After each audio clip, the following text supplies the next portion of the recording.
வளர்ச்சி திட்டங்களுக்கோ காசு செலவு பண்ணுவதை விட நிதி ஒதுக்கீடு ராணுவத்திற்கு தான் அதிகம் பண்றாங்க. ராணுவத்திற்கு அதிகம் செய்யக்கூடிய அந்த செலவை நிறுத்தி நாட்டு நலப்பணி திட்டங்களுக்காக செய்தால் எவ்வளவு நன்மையாக இருக்கும். உண்மையிலேயே ஒவ்வொரு நாடுகளும் ராணுவத்திற்கு செலவு பண்ணக்கூடிய காசை எடுத்து தனியா எடுத்து வச்சா போதும். உலகத்தில் இருக்கக்கூடிய அத்தனை மனிதர்களுக்கும், நீங்க எந்த ஜாதியா இருந்தாலும் சரி, எந்த மதமா இருந்தாலும் சரி, அத்தனை மனிதர்களுக்கும் 3 வேளை அருமையான ஆகாரம், தடையில்லாத தண்ணீர், குடிநீர் வசதி, மின்சாரம், தடையில்லா மின்சாரம், எங்கும் செல்லக்கூடிய பழுதற்ற சாலை வசதி, இதை சுலபமாக செய்து தர முடியும். இதற்கு அடுத்தபடியாக தங்குவதற்கு ஒரு வீடும் இலவசமாக கட்டித்தர முடியும். அத்தனை கோடி ரூபாய் நாம இன்னைக்கு ராணுவத்திற்காக வேண்டி பயன்படுத்தி கொண்டு வருகிறோம். இந்த ராணுவத்துக்காக பயன்படுத்தி நம்ம இப்ப அடிக்கடி போட்டு செத்து போயிட்டோமான்னு கேட்டா அதுவும் இல்லை. செலவு மட்டும் ஆகிட்டே இருக்கு, சண்டையும் வரதில்லை. ஆனா அதே சமயத்துல சமாதானமும் இல்லை. எந்த நிமிஷம் என்ன ஆகும்னு சொல்லி நமக்கு தெரியாது. எந்த நிமிஷம் என்ன வேணாலும் ஆகலாம். ஆனா இதை நம்ம எதிர்மா பண்ணிட்டு இருக்கிறோம். எங்களுக்கு மட்டும் எந்த தப்பு வராதுப்பா, ஏன்னா நாங்க சாமி கும்பிடுறோம், எங்களை எங்க சாமி காப்பாத்துன்னு சொல்லி எல்லா மதத்தை சேர்ந்தவங்களும் நம்பிட்டு ஓடிட்டு இருக்கிறோம். எங்க ஒரு சின்ன கேள்வி கேட்கிறேன். ஒரு அணுகுண்டு போட்டான்னு வைங்க, ஒரு கிறிஸ்துவனால ஒரு அணுகுண்டு போறான், கிறிஸ்துவனை மட்டும் விட்டுட்டு பாக்கி எல்லாத்தையும் அழிச்சிடும் நீங்க நம்புறீங்களா? அது கிறிஸ்துவனால போடப்பட்டது, கிறிஸ்துவர்கள் கண்டுபிடித்த அணுகுண்டு. இதுல கிறிஸ்துவர்கள் சாக மாட்டாங்க, இந்து மத்தவங்க செத்துருவாங்க நீங்க நம்புறீங்களா? இல்ல ஒரு இஸ்லாமிய நாடு போட்டுச்சுன்னு சொன்னா அதை இஸ்லாமியர்கள் மட்டும் விட்டுட்டு மத்த எல்லா மதத்தை சேர்ந்தவங்க இதை கொண்டு நீங்க நினைக்கிறீங்களா? போட்டா எல்லாரும் தானே. இதுதான் உண்மை. அப்பேற்பட்ட மிகப்பெரிய அழிவு சக்தியோட கூடிதான் நம்ம வாழ்ந்துட்டு இருக்கிறோம். இதுதான் நம்முடைய விஞ்ஞானத்தினுடைய வளர்ச்சியும் நாகரிகத்தினுடைய வளர்ச்சியும் இங்கதான் போய் இருக்கு. நம்ம வளர்ந்திருப்போம் சொல்லி வரவே கிடையாது. இதுக்கு மத்தியில நம்மளுக்கு அடிக்கடிக்கு மட்டும் அளவே இல்லை. இந்த மதத்தை சேர்ந்தவன் அவனை சொல்லுவான், அவனை சேர்ந்தவன் இவனை சொல்லுவான். இப்படி ஒருத்தருக்கு ஒருத்தர் கேவலப்படுத்தி நடக்கிறதுக்கு அளவே கிடையாது. ஒரு முறை என்னிடம் கேள்வி கேட்டாங்க பெங்களூர்ல வச்சு, என்ன சாமி சபரிமலைக்கு அங்க எங்கன்னு போறாங்களே, அங்க போய் எத்தனையோ பேர் செத்துக்கிட்டு இருக்கிறாங்களே, இது சரியா? என்னுடைய இஸ்லாமிய நண்பர் என்கிட்ட கேட்டாரு, முஸ்லீம் நண்பர் என்கிட்ட கேட்டாரு, இந்த கூட்டம் போதை ஏன் உங்க சாமி காப்பாத்துங்கன்னு கேட்டாரு. நான் சபரிமலைக்கு போறதில்லை, இருந்தாலும் அவர் என்னை பார்த்து ஒரு இந்து சாமியார் நினைச்சிட்டாரு. இந்து சாமியார்னு சொன்னா ருத்ராட்ச மாலை போட்டுக்கணும், விபூதி வச்சிருக்கணும், குங்குமம் நல்லா வச்சிருக்கணும், அதெல்லாம் எதுவுமே நம்மிடம் எதுவுமே இல்லை. நான் அப்ப அவரை பார்த்து கேட்டேன், இது இந்து சாமியார் நினைச்சீங்களான்னு கேட்டேன். ஆமா நீங்க இந்து அல்லவா அப்படின்னு கேட்டேன். நல்லா பாருங்க என்னோட ட்ரெஸ் பாருங்க அப்படின்னு. அப்புறம் இப்படி பாரு என்ன விசேஷம் அப்படின்னு கேட்டாரு. நான் அதுக்கப்புறம் அவர்கிட்ட இப்படி நின்று காமிச்சேன், இப்படி போட்டு காமிச்சேன். இப்ப பாருங்க என்ன, ஆமா இது எங்க ஹஜ்ஜுக்கு போகும்போது எங்க ஆளுங்கெல்லாம் இப்படிதான் இருப்பாங்க, எங்க புனித பயணத்தின் போது இதுதான் எங்களோட ட்ரெஸ் அப்படின்னாரு. இதுதான் இந்துக்களுக்கும் ட்ரெஸ். இந்துவனுடைய ஒரிஜினல் ட்ரெஸ் இந்த கீழே ஒரு கொண்டு மேல ஒரு கொண்டு வெட்டினா இருக்கிறத தெரிஞ்சிருக்க முடிய கூடாது. இதுதான் இந்துவனுடைய ட்ரெஸ். இதுதான் பார்த்தா இஸ்லாமியர்களுடைய புனித ட்ரெஸ்ஸும் இதே தான். அப்ப நான் கேட்டேன், இதனால் வரைக்கும் உங்களுக்கு இது புரியலையா? இல்ல தெரியல. என்ன காரணம் தெரியுமா? நீங்கள் கலர் ட்ரெஸ் உடுத்திட்டு இருக்கிறீங்க. உங்க சட்ட பிரகாரம் நீங்க வாழ்ந்து பாருங்க, உங்களுக்கு சத்தியம் தெரிஞ்சிருக்கும் அல்லது உங்களுக்கு வித்தியாசம் இருக்காது. அவர்கிட்ட புரியும்படி சொன்னேன். பொதுவாக இந்துக்கள் என்ன பண்றாங்கன்னா, ஒரு கோயிலுக்கு போனா முதல்ல சாதாரண சரியான கோயில் சொன்ன போய் கை காலெல்லாம் முதல்ல கழுகணும், கழுகிட்டு கோயிலுக்குள்ள போகணும். அங்க ஒரு கல் இருக்கும், அதை பார்த்து வணங்குவாங்க. கேட்டா அதுதான் கடவுள்னு சொல்லுவாங்க. அப்புறம் அதை சுத்தி வருவாங்க, கொடுக்கக்கூடிய தண்ணியை தீர்த்தம்னு சொல்லி வாங்கி குடிப்பாங்க. வெளியில வரும்போது முடிஞ்ச அதை வீட்டுக்கு காசி தீர்த்தம் சொல்லி அடைச்சு கொண்டு வரவும் செய்வாங்க. ஏதேனும் மந்திரங்கள் இருந்தால் அதையும் கத்துக்கிட்டு வீட்டில் வந்து சொல்லுவாங்க. இது இந்துக்களுடைய பழக்கம். அப்போ இஸ்லாமிய நண்பர் சொன்னாங்க, ஆமா ஆமா எனக்கு தெரியும், உங்களுக்கும் அவங்களுக்கும் வித்தியாசம் இருக்கான்னு கேட்டேன். ஆமா நாங்க இதெல்லாம் பண்ண மாட்டோம் அப்படின்னாரு. அப்பதான் சொன்னேன், நீங்க என்ன பண்றீங்கன்னா, நீங்க தொழுவதற்கு போகும்போது கைகால் முகமெல்லாம் கழுவுறீங்க, உள்ள போய் தொழுதுட்டு வருவீங்க. ஆமா நாங்க தொழுவோம், நாங்க ஒன்றும் கல்ல கும்புறது இல்லைங்க நீங்க என்ன பண்ணீங்க, ஹஜ்ஜுக்கு போகும்போது அங்க போய் கைகாலம் கழுவிட்டு அந்த காப்பான் ஒரு ஆலயம் இருக்கு, அந்த காப்பாங்கிற ஆலயத்தை நீங்க என்ன பண்ணுவீங்க, வலம் வருவீங்க. இடம் வருது, வலம் வருதுல இடம் வருது, அதை சுத்தணும். எத்தனை முறை சுத்துகிறீர்களோ அத்தனை முறை உங்களுடைய பாவம் தீரும் என்பது நம்பிக்கை. இங்க இவங்க இந்த கோயிலை சுத்துறாங்க, நீங்க அந்த கோயிலை சுத்துறீங்க, இவ்வளவுதான் வித்தியாசம்.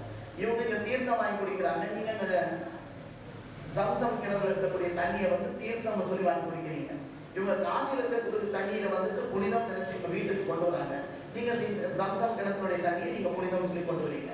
இவங்க சில மந்திரங்களை சொல்றாங்க, நீங்க சில மந்திரங்களை சொல்றீங்க. இவங்களுக்கு உங்களுக்கு இருக்கிற ஒரே ஒரு வித்தியாசம் தான் இருக்கு. என்ன தெரியுமா, அவங்க இந்துக்கள் கல்லுக்குள்ள கடவுளை தேடுறதுக்கு நிற்கிறாங்க, அல்லது கல்லுக்குள்ள கடவுள் இருக்கு நம்புறாங்க. ஆனா நீங்க ஒரு கல்லை காய்ச்சிட்டு சாத்தானுடைய கல்லுங்கிறீங்க. கல்லுக்குள்ள சாத்தான் இருக்க முடியும் என்றால் கல்லுக்குள்ள கடவுள் இருக்க முடியாதான்னு கேட்டா அவனு பேசுறது அமைதியா இருக்கு. எதுக்கு இது சொல்றேன்னா, அவங்க எல்லாம் சொல்ல வந்தது வேற ஏதோ ஒரு விஷயம் சொல்ல வந்தாங்க. இங்க நமக்குள்ள பெருத்த சண்டை நடந்துட்டு இருக்கு. ஏன்னா அர்த்தம் புரியல. இஸ்லாமியம் என்பது வித்தியாசமானது அல்ல இந்துவில் இருந்து. பாருங்க, இந்துனுடைய மார்க்கம் என்னங்கிறதுக்கு உங்ககிட்ட சொல்றோம், இந்துக்களுக்கு சொல்றோம். அப்ப இஸ்லாமியர்கள்ட்ட போய் நீங்க கேட்டு தெரிந்து கொள்ளுங்க என்னங்கிறது. இந்துக்களுடைய சத்தியம், அதாவது இந்துக்களுடைய இறை எது தெரியுமா, இந்துவனுடைய ஒரிஜினல் இறைவன் என்பதற்கு உருவமே இல்லை. ஒரிஜினல் தத்துவம் என்னன்னு கேட்டா, இறைவனுக்கு உருவம் இல்லை, பெயர் இல்லை, பெயரும் உருவம் அற்றவன், அவன் மிகப்பெரிய ஜோதிமயமானவன். இதுதான் இந்துக்கள் எழுதியது. அடுத்தது எப்படி நம்ம வாழணும் அப்படின்னு கேட்டா, இந்துக்கள்ல தாலி கட்டக்கூடாதுன்னு சொல்லி இருக்கு கல்யாணத்துல. இஸ்லாம்ல தாலி இருக்குதான்னு கேளுங்க. அதே போல இந்துக்கள் சாப்பிடும் போது ஒரே தட்டுல எல்லாரும் சுற்றி உட்கார்ந்தா சாப்பிடணும் இந்துக்களுடைய சட்டம். இஸ்லாம்ல என்ன இருக்கு கேளுங்க. இந்துக்களுடைய ட்ரெஸ், புனித ட்ரெஸ் இதுதான், இஸ்லாமியர்களுக்கும் புனித ட்ரெஸ் இதுதான். ஆக எல்லா இடத்திலையுமே ஒரே சத்தியம் தான் சொல்லப்பட்டிருக்கு. அதை நாம படித்து தெரிந்து கொள்வதில்லை. இந்த மாதிரி ஒவ்வொரு காலகட்டத்திலையும் மிஸ் அண்டர்ஸ்டாண்டிங், தப்பிதமான அபிப்பிராயங்கள் உருவாக என்ன ஆயிப்போச்சு, ஒவ்வொரு முறையும் ஞானிகள் வந்து அது அப்படி இல்லப்பா, நீ இப்படியாகும் சொல்லி கொடுக்க வேண்டியதா இருக்கு. உண்மையிலேயே மதம் என்கின்ற நிலைமை எல்லாம் மாற்றிவிட்டு நாம் ஒருவர் பார்ப்போம் என்றால் உண்மையிலேயே சண்டைக்கும் சச்சரவுக்கும் இடமே இருக்காது. அதுக்கு ஒரு உதாரணம் சொல்லணும். நம்ம எத்தனையோ பேர் நாம இங்க வாழ்ந்துட்டு தான் இருக்கிறோம். நம்ம யாராவது மதத்தை வைத்துக் கொண்டு நட்பு பாராட்டுவது உண்டா? நல்ல சிந்தித்து பாருங்க மகாஜனங்களே. ஸ்கூல்ல படிக்கும் போது இவன் இஸ்லாமியன், இவன் கிறிஸ்துவன், இவன் இந்துன்னு சொல்லி செட்டு பிரிஞ்சுதான் நம்ம பழகிறோமா? ஸ்கூல்ல படிக்கும் போது நமக்கு எந்த செட்டுமே இல்லை. ஷேவிங் செட்டும் இல்லை, சாதாரண செட்டும் இல்லை. நாம எல்லாம் ஒண்ணுதான். வளர்ந்ததுக்கு அப்புறம் தான் நமக்கு ஷேவிங் செட்டும் வருது, ஜாதி செட்டும் வருது. இந்த ரெண்டுமே பிரச்சனையா இருக்குது. வளர்ந்ததுக்கு அப்புறம் தான் இவங்களுக்கு ஜாதியை பத்தியும் மதத்தை பத்தியும் குறிப்பிட்டு சொல்லிக் கொடுத்து சண்டை அங்கிருந்து தான் தொடங்குது.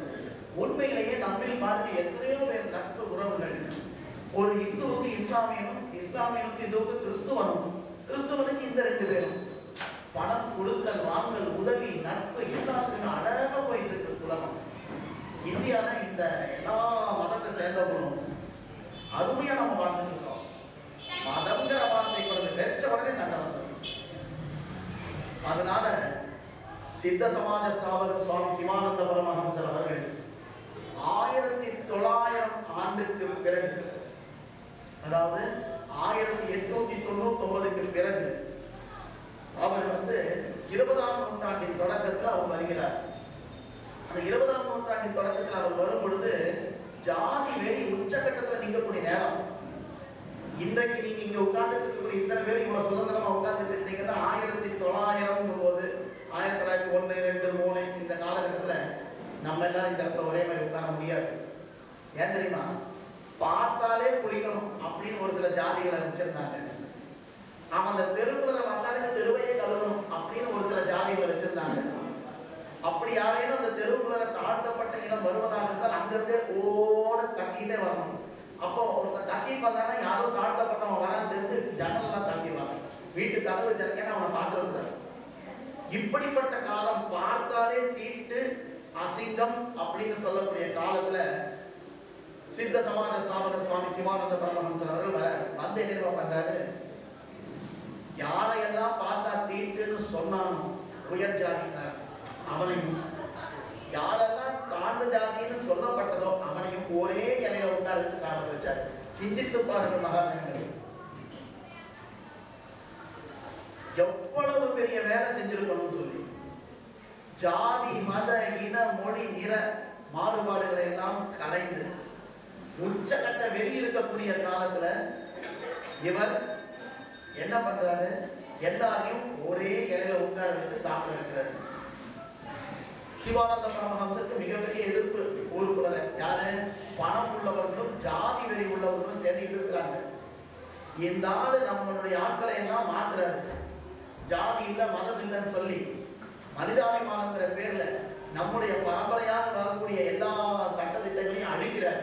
இவரை விட்டா சரியாகாது, எல்லாம் அழிச்சு போகும், நம்ம இவரை விடக்கூடாதுன்னு சொல்லி ஸ்ரீரங்கத்துல வச்சு, திருச்சி ஸ்ரீரங்கத்துல வச்சு ஆட்கள் கூலி ஆட்களை விட்டு அடின்னு அடிச்சு மாட்டு வண்டியை இவர் உடம்புல ஏற்றிட்டு போயிட்டாங்க. அடிச்சு கீழே போட்டு மாட்டு வண்டி ஏற்றிட்டு போயிட்டாங்க. இவர் செத்து போயிட்டாருன்னு நினைச்சு எல்லாம் போனதுக்கு அப்புறம் இவர் எந்திரிச்சு வந்துடுறாரு. ஒரு விஷயம் புரிந்து கொள்ளுங்கள், மகா ஞானியர்களை யாராலும் எதுவும் எந்த நிலையிலும் செய்ய முடியாது. அப்படிதான் எல்லா ஞானிகளும் வந்தாங்க.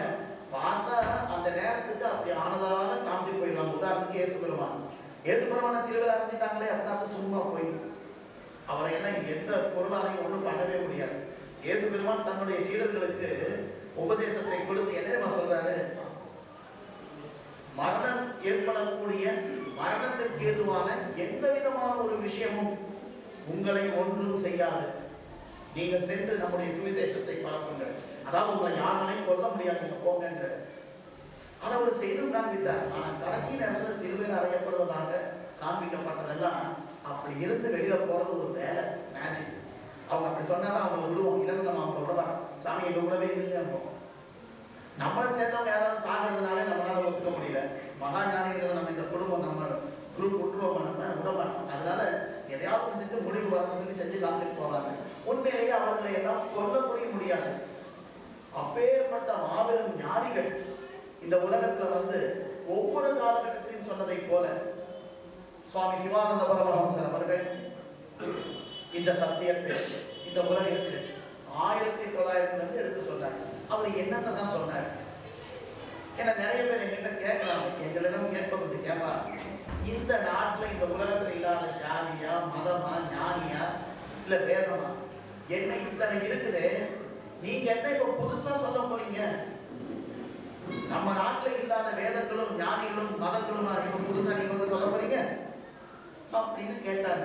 இந்தியாவில மட்டும் அல்ல, நாம் வெளிநாடுகளுக்கு செல்லும் பொழுது அங்க இதே கேள்வி கேட்கப்பட்டது. அங்க அத்தனை பேருக்கு நான் திருப்பி ஒரு கேள்விதான் கேட்டேன். அந்த கேள்வி வேற ஒண்ணும் இல்லை, எந்த நாட்டினுடைய கலாச்சாரம் மற்றும் பண்பாடு தலை சிறந்ததுன்னு கேட்டேன். நீங்களாம் என்ன சொல்லுவீங்க? எந்த நாட்டினுடைய கலாச்சாரம் மற்றும் பண்பாடு சிறந்த பண்பாடு இந்த உலகத்திலே இதுதான் அப்படின்னு எந்த நாட்டோட சொல்லுவீங்க? நீங்க இந்தியா சொல்லுவீங்களா? அரேபியான்னு யாராவது சொல்லுவீங்களா?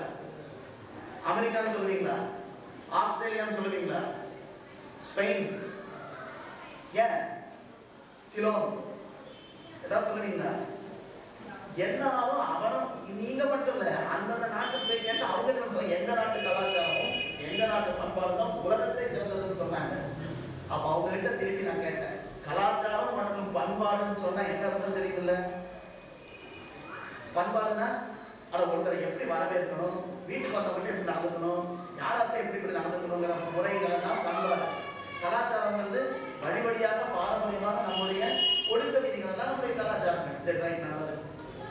அப்ப நம்மிடம் இருக்கக்கூடிய ஒழுக்க விதிகளும் மரியாதைகளும் பண்பாடுகளும் நம்முடைய தான் உலகத்துல சிறந்ததுன்னு சொல்லி எல்லா நாட்டினர்களும் அப்படிதான் சொல்லிக்கிறாங்க.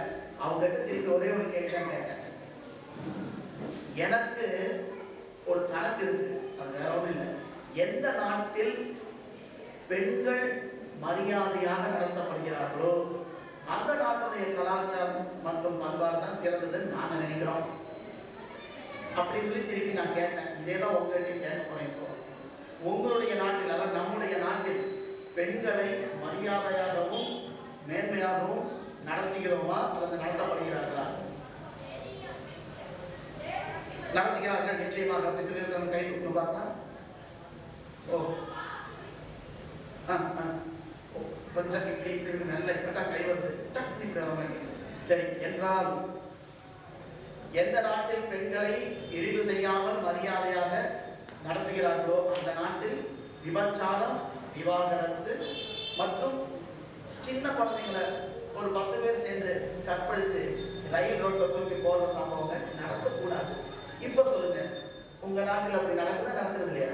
இப்ப இப்படி இப்படிங்கிறவங்க எல்லாம் கொஞ்சம் கை தூக்கி பார்க்கலாம். பாருங்க, கை தூக்கி இப்படி இருக்காது. சிந்தித்து பாருங்க மகாஜனங்களே, பெண்களை இழிவாக நடத்தக்கூடிய எந்த ஒரு கலாச்சாரமும் பண்பாடும் சரியானதல்ல. அப்ப எல்லா நாட்டுக்காரங்க இது கேட்டா இல்ல எங்க நாட்டு விபச்சாரம் நடக்குது, விவாகரத்து நடக்குது, இது எல்லாமே நடக்கத்தான் செய்யுது. ஆனால் மதத்தை அல்லது மார்க்கத்தை சொல்லிக் கொடுத்த ஞானியர்கள் உண்மையிலேயே முதலில் எந்த நாட்டில் எந்த மதத்தில் இருந்தாலும் சரி அங்கே பெண்களை மரியாதை நடத்துவதற்கு கற்பிக்கப்பட்டிருக்கிறது. பெண்களை இழிவாக எந்த ஒரு மதமும் சொல்லித் தரப்படவில்லை.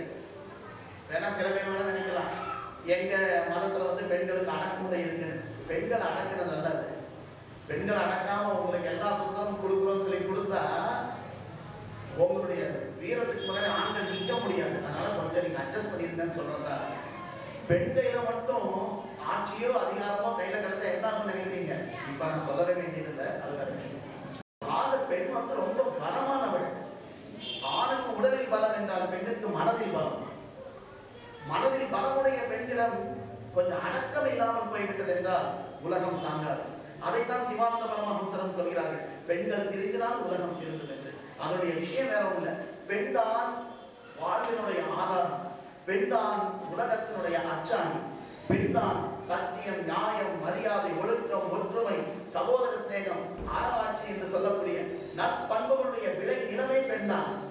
எப்படி கேட்கிறீங்களா? ஒரு பெண் குழந்தையை உற்பத்தி செய்யும் பொழுது, அதாவது வயிற்றுல வாங்கினதுக்கு அப்புறம் அந்த குழந்தை வயிற்றுல வளரும் போது அந்த பெண் என்னென்ன நினைக்கிறாளோ அதெல்லாம் அந்த குழந்தைகிட்ட ரெக்கார்ட் ஆகிட்டே இருக்கும்.